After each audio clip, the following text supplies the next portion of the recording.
Jams, jams, jams. Picture books and jams.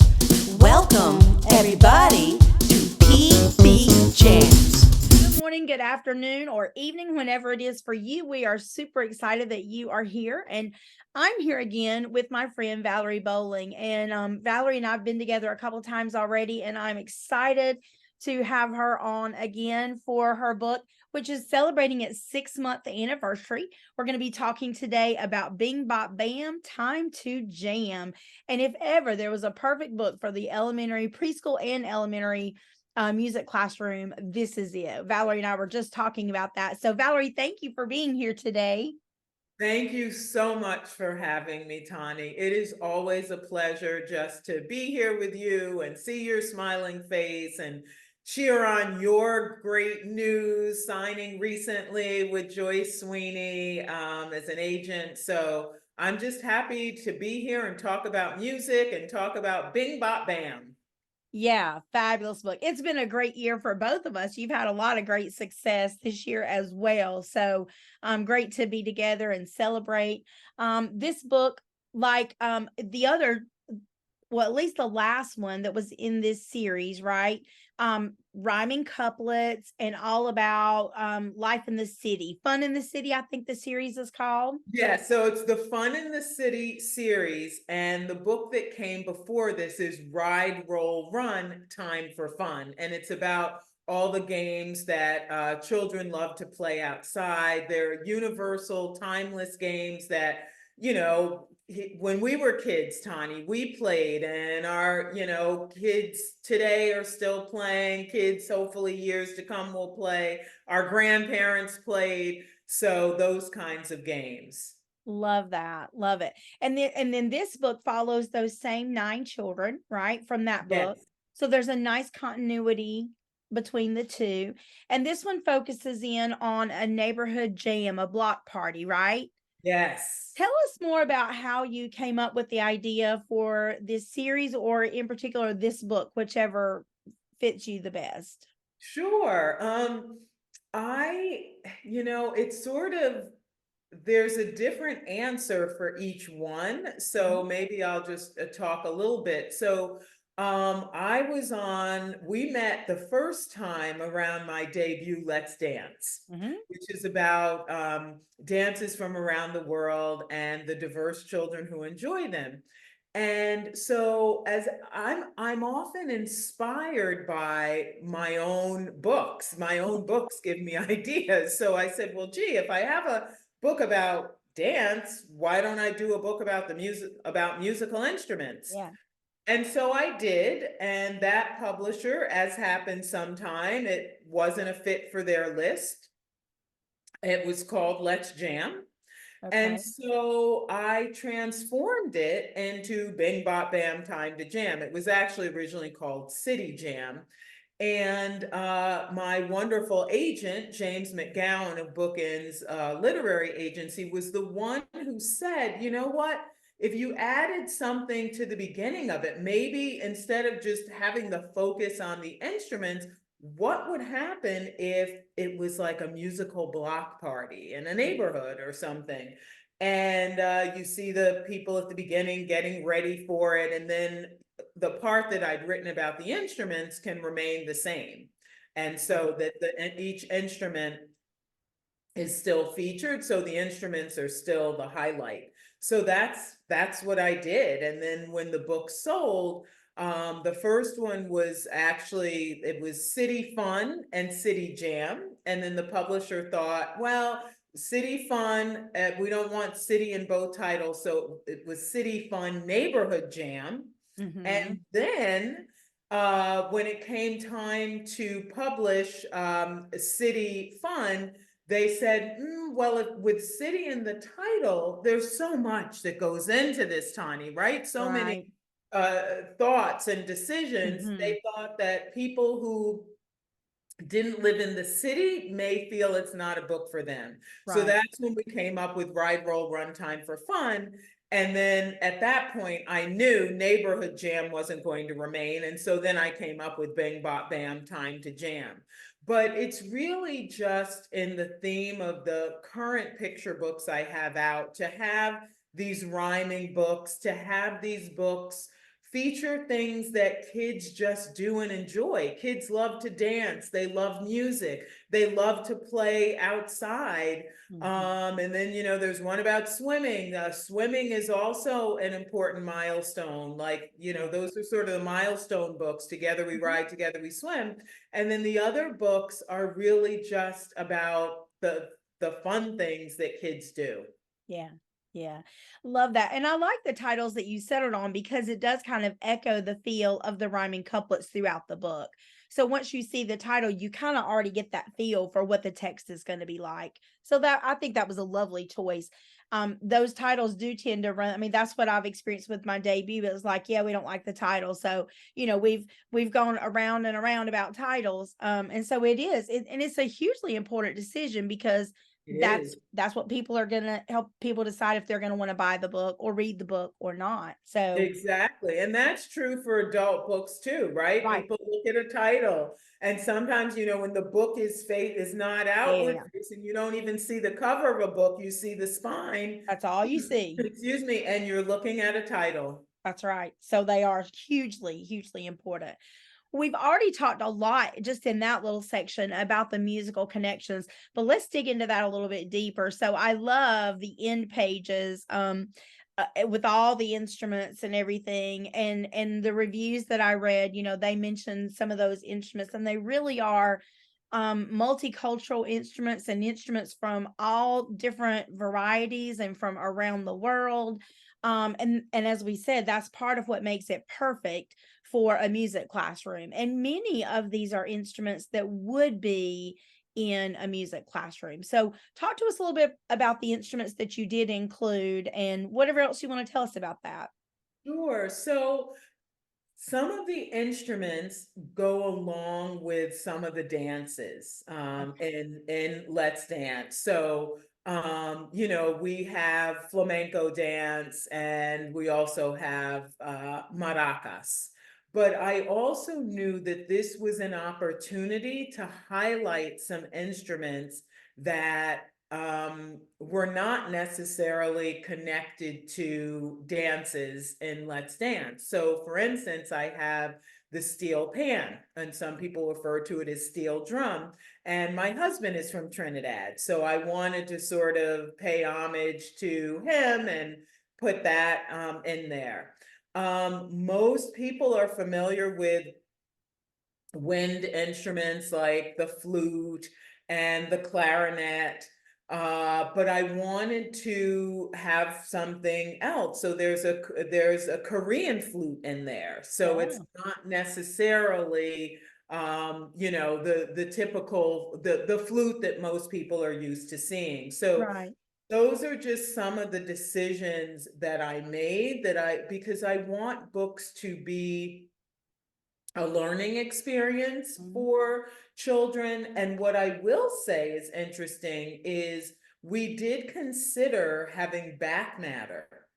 But what we found, Tani, what I found on my own and my editor found is that a number of these instruments either were coming from the same country, or if you looked back further or where they originated from, or depending upon the resource you looked at, you could see a number of different countries with which the instruments were associated. So that's why the decision was made just to have the end pages with the names of the instruments and not necessarily to say where they're from, because we also didn't want to put a country and have someone say, well, no, this is Right. really the origin, especially if, an ethnomusicologist who studied really picked this up or something. But it is great to explore and to look at those connections and find out, where did you find that the instruments are coming from and, originated, the countries in which they originated. Well, and that brings up a great point. I mean, we were talking earlier about preschool, kindergarten, first grade, But as you move into second, third, fourth grade, that would be a great angle for a music teacher to take this, to use this book as a jumping off point, and then say, okay, you go choose one of these instruments and you go do a little quick report, or, let's take out the iPad today and let's see what we can, find out about, or let's go to the computer lab today and everybody choose an instrument and see what you can find out. And then let's just share. So, I mean, there's some definite opportunities then to take this book up a grade level or 2 or 3 and still, utilize that, which I think is super important. And one of the big platforms that I feel strongly about is that picture books are for everyone, right? Yes. And Yes. so they have the reputation of being baby books, right? Those beginning books, but there's so much more than that. And my husband and I are actually doing a presentation for a reading council in our state next week. And that's what I decided to call it. Picture books are for everyone. And that's some of the stuff that we want to talk about, is that, okay, yes, these are rhyming couplets. The text is simple. That makes it perfect for younger kids. But how can we elevate that text? How can we elevate that book and make it appropriate for older kids? And then it becomes kind of a leveling of the playing field. I don't know if you're familiar with Oliver James. Do you know him? He's on, so he's heavily on TikTok, and I encountered him on Instagram. He's an African American man in his 30s, and he realized when he had a family that he couldn't read, like he was functionally illiterate, and he went on this journey to teach himself to read. He's on Instagram. He's Oliver Speaks, and he made a goal for 2023 to read 100 books. And his current reading level is, he identifies it as around a 5th grade, reading level. So his books were all over the map. I mean, he was reading about mental health, nonfiction. He was reading, but also picture books, right? And also chapter books, Charlotte's Web and Holes by Louis Sakar. So just a wide variety. But he talks about his journey regularly on Instagram and TikTok. And he's just been so fascinating. And one of the things I love about him is that he is, at this point, he's reading picture books, and not just to his kids. Like, he just grabs one and goes on camera and reads a little bit of it. And he says, a book is a book is a book. Read a book, And I love that, because I think it is a message that needs to get out to people. I'm sure you've seen teachers that say, no, you're in chapter books now. We're not doing picture books anymore, right? And that drives me It crazy. infuriates me. Yeah, it drives me insane. It's like there's always a place for picture books. Yeah, so sorry. Got on my soapbox there for a minute, but I do Good. think there's ways to elevate these texts and still make them accessible. And then when you do have people like Oliver who are struggling to read at a 5th or 6th or 7th grade level, but they can read at a kindergarten or a 1st or a 2nd grade level, then bringing these books in also gives them a greater chance for success, right? Absolutely. And I Yeah. am going to look him up. Oliver Speaks on Instagram. Yeah. I don't tend to, I'm not on TikTok much, Yeah, me so neither. Instagram, I'll definitely look for him. But yeah, I think the other thing, as I say, books are about extending learning.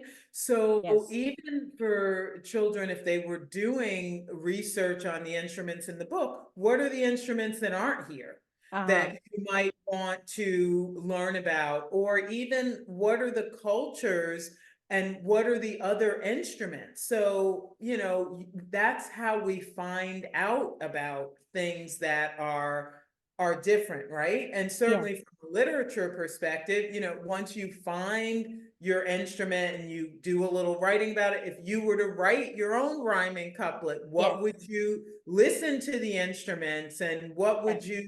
how would you describe it? I mean, there are sensory things that you can do, and picture books just, I think, invite Yeah. so much learning regardless of your age. Yes. Absolutely. I agree 100%. And I was thinking, as you were talking about this sensory, like particularly, well, really all of them. I mean, the trumpet, you talk about it. And so for the trumpet, you have to buzz your lip. That's my instrument. So I'm particularly fond of that. But you have to buzz your lips, and and some people just can't do it. I mean, there are people who cannot do the brass thing, right? But you think about the agogo and how when you tap it and that vibration just is all through that instrument and how it makes your hand tingle. I mean, sensory. Oh yeah, the double bass, the djembe. I mean, all those instruments that you talk about do have an incredible sensory, not just sound, but a sensory component too. So that's a great point. Your special needs classes, that'd be a great caveat for them to explore, where do you feel this? Where do you feel this vibration? Which that's a big, I don't know how it is in other states, but in North Carolina, that falls into second grade curriculum, like how sounds are produced, which will be another way, let's categorize these instruments. How does this one produce sound? How does this one produce sound? So many ways you could extend the learning. Yes. Yeah, and I think, everything with hands, right? We hold the instrument. So how do you use your hands differently Yeah. for different instruments? Even just that. And if someone, I don't know American Sign Language, but if someone does, it's almost like, what are the signs and how is that? It's almost like playing instruments could be warming up. I don't know, maybe I'm taking it a little too far, but warming up your hands or your fingers even for your signing, or I'm just sure that there are so many connections that if you really think about it and you're creative, that you can find. And I think we each bring ourselves to a book that we're reading or that we're teaching in a classroom. And so for people who do know American Sign Language, like, yeah, they're going to have a whole different take on this. We each bring ourselves, to that book, to the text, and that determines how we read it and how we use it. Exactly. Yeah. Yeah. Um, so is there anything from the writing journey, the publication or the actual writing, is there anything that was unique to this book that you'd like to share with us? Yeah, I think I've probably already talked about it. I don't know if there's anything beyond what I already shared. I kind of shared the evolution of the story, how it was Mhm. inspired by one of my books and had a different title, and then how I added the block party Right. part. And then the other thing of adding, the block party is there's a spread with food. And if you look at that, you'll see that there are flags in the food representing the countries the foods are from. So that was an addition because at a block party, you have to have food. Sure. And then there was also a page that isn't necessarily featuring a particular instrument, but it's music, trance, gotta dance. So it Love also, that. because when you hear really good music, you're going to dance. Yeah. So yeah, I don't think anything beyond that necessarily. It was more just taking the musical instruments, which was the focus, as the dances were the focus in Let's Dance, and then just stretching it out and adding another layer to it.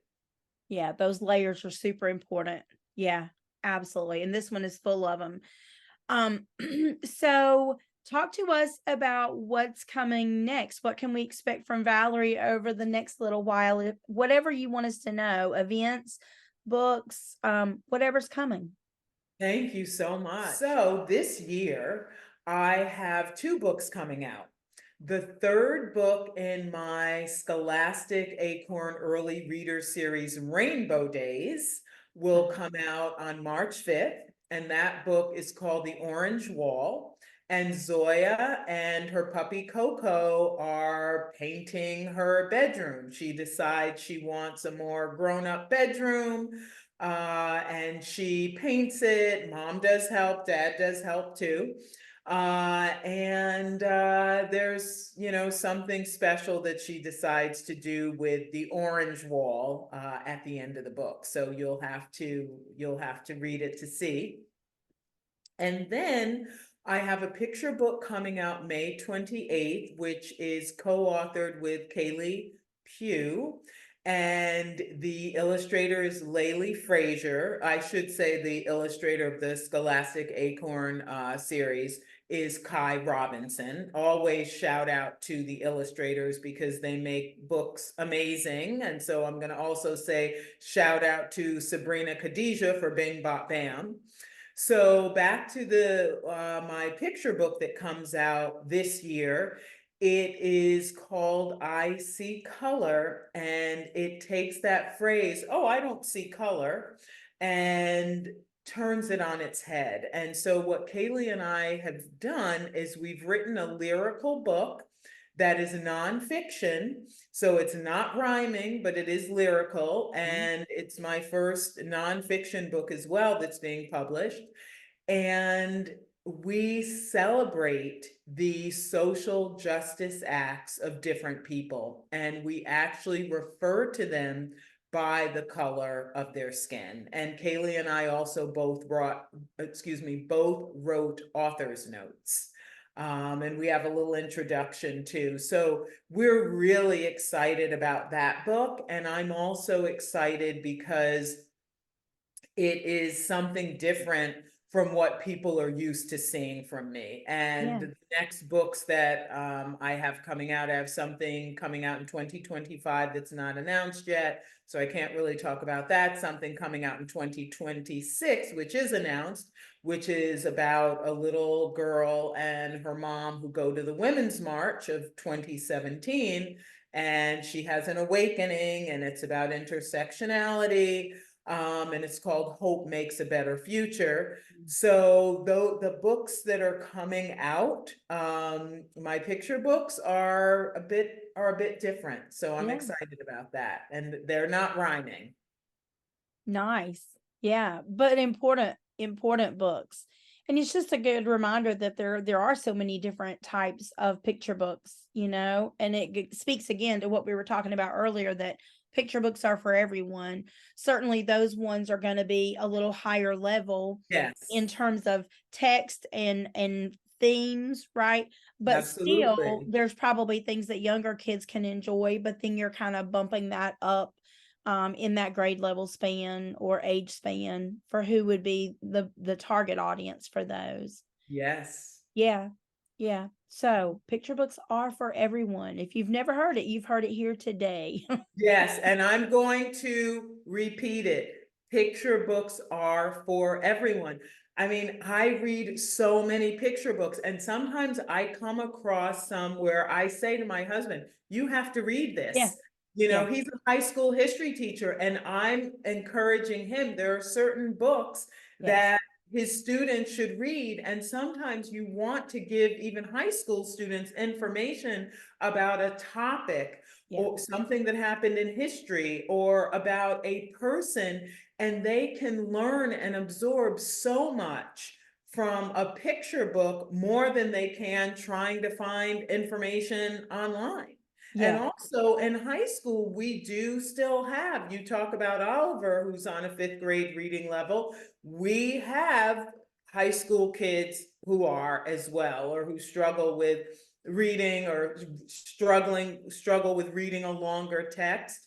So it's wonderful. And I also, even just for enjoyment, I'll read a middle grade book, young adult. Yeah. Obviously I read adult books as well, but the point is we should all read everything. Yeah. It keeps us current, it keeps us um knowledgeable. It allows us to have conversations about books with people of different ages. Yeah. So to make recommendations, book recommendations to people of different ages. So yeah, just read everything, and make sure picture books are on your list. Absolutely. I think and you did allude to this, but I think for middle grades and for high school, the beautiful thing about picture books is that it does distill down the message into a small chunk.